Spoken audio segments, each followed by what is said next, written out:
Hello friend, welcome to the channel isolation. आज के इस वीडियो में हम बात करेंगे structure and function of thyroid gland. यूँ तो हमने कई अलग अलग तरीके के एंडोक्राइन ग्लैंड देखे हैं और सारे एंडोक्राइन ग्लैंड के अपने फंक्शन बहुत महत्वपूर्ण होते हैं। लेकिन अगर आप बात करें स्पेसिफिकली थायराइड की, तो ये आपकी ग्रोथ और मेटाबॉलिज्म के लिए रिस्पॉन्सिबल है। तो थायराइड अगर अपने सिक्रीशंस को यानी कि हार्मोन को ऑप्टिमम लेवल में रखता है तो सारे जो फंक्शन है बॉडी के वो ऑप्टिमम तरीके से चलेंगे। लेकिन अगर किसी कारण से थायराइड या तो सिक्रीशन को ज़्यादा करता है या तो कम करता है तो इससे एसोसिएटेड प्रॉब्लम हमको देखने को मिल सकता है। तो चलिए शुरू करते हैं आज का वीडियो और समझते हैं कि क्या क्या खास बात होती है आपके थायराइड ग्लैंड के रेस्पेक्ट में। ये थायराइड ग्लैंड है वो एक वैस्कुलर ऑर्गन है, ग्लैंड है बोल सकते हैं, और इसका जो लोकेशन है वो इट इज़ लोकेटेड एंटीरियर, या तो इसको आप फ्रंट पोर्शन बोल सकते हो आपके नेक के। आप अपने जो नेक देखेंगे ना, गर्दन देखेंगे, उसके एंटीरियर पार्ट में पाया जाता है। ये कुछ एनाटॉमिकल टर्म हैं, एंटीरियर, पोस्टीरियर, सुपीरियर, इंफीरियर, इन सब के बारे में हमने डिटेल से वीडियो अपलोड किए हैं हमारे शुरुआती एचएपी के वीडियोस में, आप चाहे तो चेकआउट कर सकते हैं। इसके स्ट्रक्चर की अगर हम बात करें तो ये रफली रिसेंबल करता है बटरफ्लाई के जैसे, यानी कि देखने में ये एक तितली के जैसा स्ट्रक्चर दिखाई देता है। राइट साइड अगर आप अपने इमेज को देख पा रहे होंगे तो इसी से समझ सकते हैं कि काफ़ी कुछ ये तितली के जैसा दिखाई दे रहा है। बस इसमें अगर हम इस तरह के एक स्ट्रक्चर और बना दें तो ऑलमोस्ट ये तितली के जैसा दिखाई देगा। तो ये क्वेश्चन आपके लिए इंपॉर्टेंट है, कभी कभार एमसीक्यूज में या वाइवा वॉस में पूछा जाता है।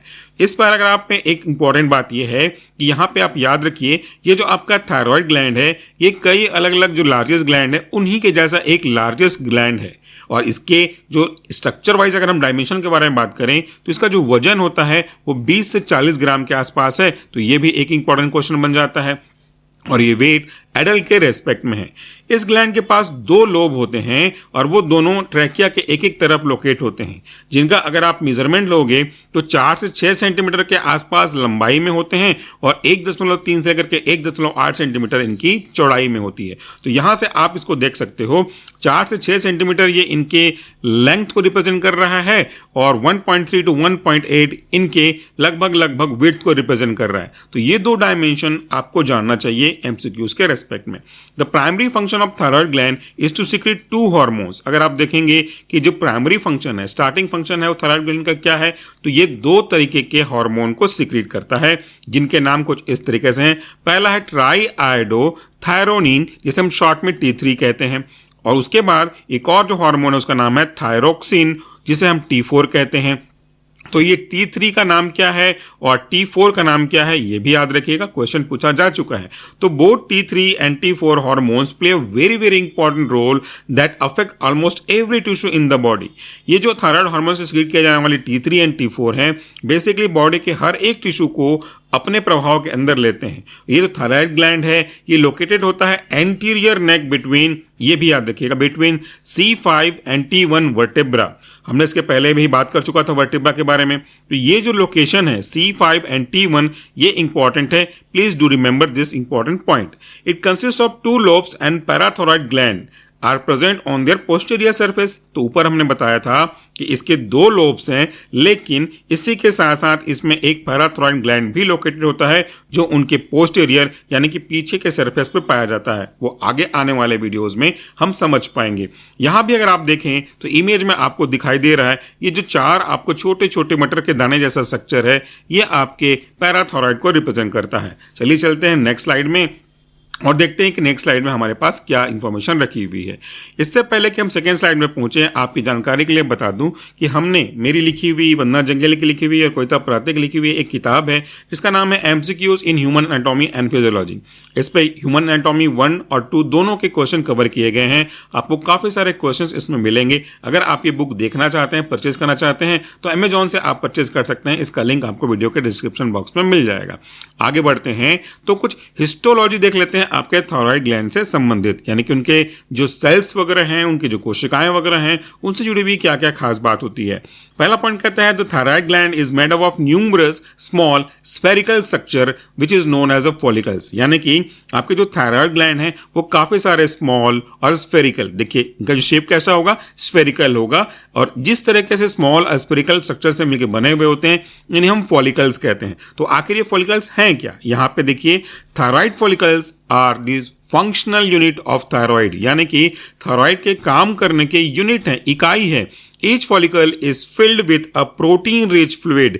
हर जो आपका फॉलिकल है वो प्रोटीन रिच फ्लूइड से भरा हुआ होता है और इसको हम क्या कहते हैं, इसको हम कहते हैं कोलॉइड, विच कंटेन, ये याद रखिएगा, ये क्वेश्चन बहुत इंपॉर्टेंट है, which contain thyroglobulin. Thyroglobulin is a precursor to thyroid hormone, यानी कि आपका जो थायरोग्लोबुलिन है वो आगे जाकर के ये थायराइड बनाने के लिए इंपॉर्टेंट है। दिस आर दी प्रिकर्सर, इन स्टार्टिंग मटेरियल इसको हम लोग बोल सकते हैं, और इनका फर्निश प्रोडक्ट या फिनिश प्रोडक्ट आपका थायराइड हार्मोन होता है।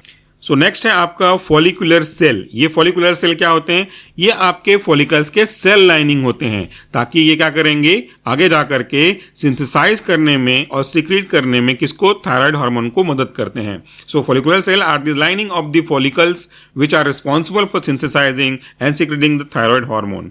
नेक्स्ट है आपका पैराफॉलिकुलर सेल, जिसे हम लोग शॉर्ट में सी सेल कहते हैं। ये भी क्वेश्चन इंपॉर्टेंट है एमसीक्यूज का।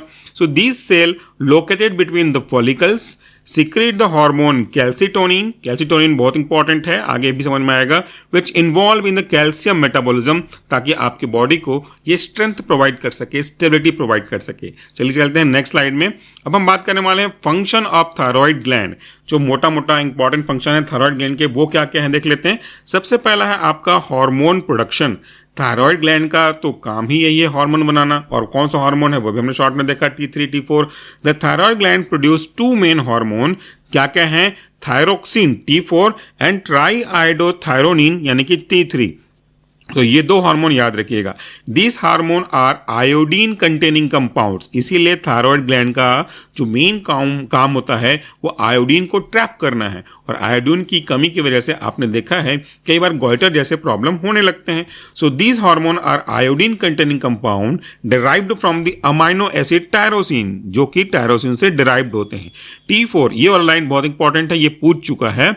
T4 is more abandoned hormone. देखिए T4 बहुत अधिक मात्रा में पाया जाने वाला हार्मोन है। संख्या वाइज अगर आप बात करें तो T4 की संख्या ज्यादा होती है T3 की तुलना में, लेकिन ये भी इंपॉर्टेंट है T3 is more active form, यानी कि अगर आप बात करें संख्या वाइज तो T4 ज्यादा संख्या में बनता है, और अगर एक्टिव के बारे में बात करें तो T3 is more active than the T4। T4 is often converted to T3 in largest tissue. तो जो T4 है वो अधिक मात्रा में कन्वर्ट होता है आपके कई बड़े बड़े टिश्यूज में। किसमें कन्वर्ट होता है, T3 में। इसके बाद ये हमारा पहला फंक्शन हो गया हार्मोन प्रोडक्शन का। दूसरा फंक्शन है रेगुलेशन ऑफ मेटाबॉलिज्म। ये मेटाबॉलिज्म क्या है, मेटाबॉलिज्म के कई अलग अलग डेफिनेशन दिए जा सकते हैं। सिंपली अगर हम बात करें तो मेटाबॉलिज्म का मतलब होता है एक फॉर्म का किसी दूसरे फॉर्म में कन्वर्ट होना, या तो वाटर सोल्युबल के फॉर्म में कन्वर्ट होना ताकि बॉडी से आसानी से इसे निकाला जा सके। तो कई अलग अलग कॉन्सिक्वेंस है मेटाबॉलिज्म के रेस्पेक्ट में। ओवरऑल कहें तो मेटाबॉलिज्म एनर्जी भी प्रोवाइड करता है। So thyroid hormone play a critical role in regulating the body metabolic rate. अगर थायराइड हार्मोन की मात्रा ऊपर नीचे होती है तो अल्टीमेटली हमारा मेटाबॉलिज्म गड़बड़ हो जाएगा, और मेटाबॉलिज्म अगर गड़बड़ हुआ तो फिर आपके बॉडी के जो फंक्शन हैं वो भी गड़बड़ हो जाएंगे। So they influence how quickly the body uses energy, और ये क्या रेगुलेट करते हैं, ये रेगुलेट करते हैं कि बॉडी कितनी जल्दी आपके एनर्जी के यूजेस को कंट्रोल करती है, प्रोड्यूस करते हैं हीट और कंज्यूम करते हैं ऑक्सीजन को। इसीलिए बॉडी का टेम्परेचर का फ्लक्चुएट होना थायराइड हार्मोन के प्रॉब्लम में अक्सर देखा जाता है। They affect nearly every cell in the body, जो क्या करेंगे, इंक्रीज करते हैं प्रोटीन सिंथेसिस को, इन्हेंस करते हैं ऑक्सीजन के कंजप्शन को, और स्टिमुलेट करते हैं प्रोडक्शन ऑफ एटीपी को, ताकि ये जो एटीपी है आगे जाकर के एनर्जी के रूप में पूरी बॉडी को सप्लाई किया जा सके। तो ये सारे जो फंक्शन हैं आपके इसी थायराइड ग्लैंड के द्वारा पूरे किए जाते हैं। नेक्स्ट इंपॉर्टेंट फंक्शन है growth and development. Thyroid hormone are very much essential for the normal growth and development, particularly in the brain. कहां पर, खास करके ब्रेन में, during the infancy and early childhood. They regulate the growth of tissue and crucial for the development of the central nervous system. मतलब ये दो चीजें यहां पे लेके जा सकते हैं हम लोग। पहला तो ये जो आपका ग्रोथ हार्मोन है वो ब्रेन में बहुत ज्यादा काम करता है, और जो कि ये ऑलरेडी बोल चुका है कि सेंट्रल नर्वस सिस्टम के डेवलपमेंट के लिए बहुत क्रूशियल है। तो अगर बचपन में थायराइड हार्मोन की कोई कमी होगी तो आपके सीएनएस के फंक्शन को भी अल्टर कर सकता है, जिससे कॉग्निशन या फिर आपकी जो नॉलेज वाले एक्साइटमेंट वाले पार्ट हैं वो थोड़े अफेक्ट हो सकते हैं। नेक्स्ट फंक्शन के बारे में बात कर लेते हैं। हमारे थायराइड ग्लैंड का जो नेक्स्ट फंक्शन है वह रेगुलेशन ऑफ बॉडी टेम्परेचर। यह हमारे बॉडी के टेम्परेचर को रेगुलेट करने का काम करता है। कैसे करेगा? ये इन्फ्लुएंस करता है बेसल मेटाबॉलिक रेट, जिसे हम शॉर्ट में बीएमआर कहते हैं। आपने कई बार बीएमआर का नाम सुना होगा। तो इसी को रेगुलेट करके जो थायराइड हार्मोन है वो बॉडी के टेम्परेचर को रेगुलेट करता है। ये यानी कि थायराइड हार्मोन इंक्रीज करते हैं हीट प्रोडक्शन को। और हीट प्रोडक्शन को कैसे इंक्रीज करेंगे? By stimulating the metabolic process. मतलब ये कह सकते हैं कि अगर मेटाबॉलिक प्रोसेस इंक्रीज हो रहा है तो इससे हमारा जो बॉडी में हीट जनरेट होगा और हीट कई अलग अलग फंक्शन को पूरा करने में सपोर्ट करता है। तो ये मेटाबॉलिक प्रोसेस को इंक्रीज करेंगे जिससे आपका हीट प्रोड्यूस होगा।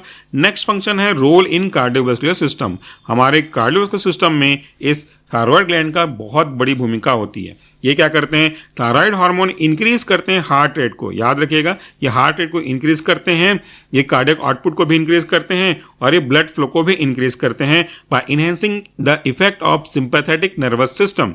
सिंपैथेटिक नर्वस सिस्टम यानी कि एक ऐसा सिस्टम जो आपके अपोजिट कंडीशंस में, एडवर्स सिचुएशन में आपको सिंपैथी देने का काम करते हैं। और इसके कैरेक्टरिस्टिक फीचर यही है कि आपके हार्ट रेट इंक्रीज होगी, आउटपुट इंक्रीज होगा और ब्लड फ्लो भी इंक्रीज होगा। हमारे थायराइड हार्मोन का जो नेक्स्ट फंक्शन है वह आपका कैल्शियम होम्योस्टेसिस। कैल्शियम बहुत इंपॉर्टेंट रोल प्ले करता है हमारे बॉडी में, क्योंकि बॉडी का जो मेन ढांचा है या यूं कह सकते हैं स्ट्रक्चरल बेस है वह आपके बोन, और बोन की डेंसिटी के लिए, बोन को स्ट्रांग बनाने के लिए कैल्शियम बहुत इंपॉर्टेंट है। यहाँ पे देखिए कैल्सिटोनिन जो कि किसके द्वारा प्रोड्यूस किया जाता है? ये प्रोड्यूस किया जाता है पैराफोलिकुलर सेल के द्वारा। पैराफोलिकुलर सेल आपके लिए कैल्सिटोनिन बनाते हैं, साथ साथ ही रेगुलेट करते हैं कैल्शियम के लेवल को ब्लड में। कैसे? By inhibiting the bone resorption, और साथ में इसके किसके कैल्शियम के डिपोजिशन को आपके बोन में इन्हांस करके आपके बॉडी के बोन को स्ट्रांग बनाने का काम करते हैं। इस तरीके से आपके जो थायराइड ग्लैंड हैं उनके द्वारा सीक्रेट किए जाने वाले हार्मोन हैं वो कैल्शियम के होम्योस्टेसिस के लिए भी बहुत महत्वपूर्ण भूमिका निभाते हैं। चलते हैं हमारे आखिरी स्लाइड में। इस स्लाइड में हम देखेंगे हार्मोन के जो बेसिक फीडबैक मैकेनिज्म हैं उनके बारे में। फीडबैक मैकेनिज्म क्या होता है? फीडबैक मैकेनिज्म आपके हार्मोन के लेवल को ऑप्टिमम लेवल तक बना के रखने के लिए काफी इंपॉर्टेंट रोल प्ले करते हैं। ये जो फीडबैक मैकेनिज्म है वो दो मेन तरीके से काम करते हैं। एक होता है पॉजिटिव फीडबैक मैकेनिज्म और दूसरा होता है नेगेटिव फीडबैक मैकेनिज्म। अगर पॉजिटिव फीडबैक मैकेनिज्म के थ्रू काम करेंगे तो ये इनहेंस करने का काम करेंगे, इंक्रीज करने का काम करेंगे, और नेगेटिव फीडबैक मैकेनिज्म से ये उसको कम करने का काम करते हैं। तो दोनों केस में ज्यादा हो गया है तो कम करके, कम हो गया तो बढ़ा करके ये बैलेंस बनाने का काम करते हैं। चलिए देख लेते हैं कौन कौन से मेन पॉइंट हैं इसके अंदर। The secretion of thyroid hormone is regulated by the hypothalamus and pituitary gland through a feedback mechanism. तो हार्मोन का जो लेवल है उसको मेंटेन करने के लिए दो चीजें इंपॉर्टेंट हैं आपके लिए, हाइपोथैलेमस और पिट्यूटरी। और ये दोनों कैसे काम करते हैं? फीडबैक मैकेनिज्म के थ्रू काम करते हैं।